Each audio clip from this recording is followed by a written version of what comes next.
হুগলি জেলার ত্রিবেণী কুম্ভ মেলার আজ শেষ দিন। এবছর এই মেলা পঞ্চম বছরে পদার্পণ করেছে। বিগত 4 বছরের থেকে এবছরের লোক সংখ্যা অনেকটাই কম ছিল। আজ শেষ দিনে ছিল শাহী স্নান। ত্রিবেণী ফুটবল মাঠ থেকে নগর পরিক্রমা শুরু হয়।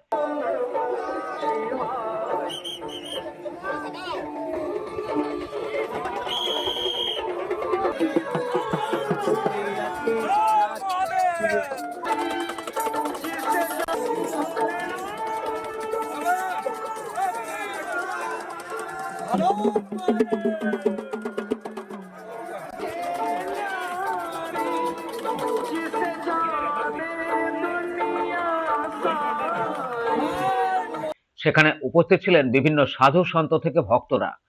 সেই শোভাযাত্রা ত্রিবেণী কালীতলা রঘু ডাকাতের কালী মন্দির হয়ে শেষে সপ্তর্ষি গঙ্গার ঘাটে সাধুরা স্নান করেন।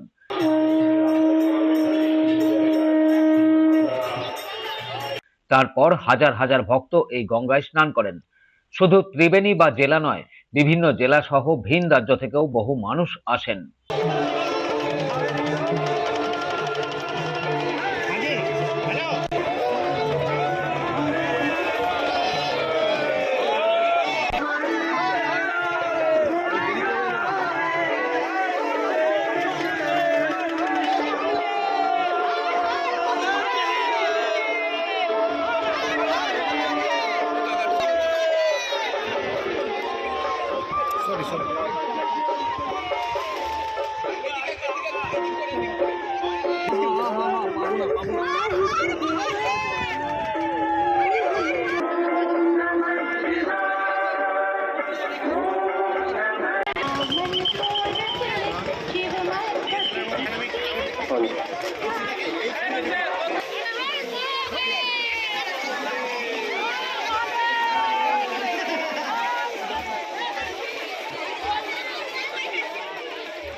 ত্রিবেণী থেকে রাজেশ দেবনাথের রিপোর্ট, খবর নিউজ 6।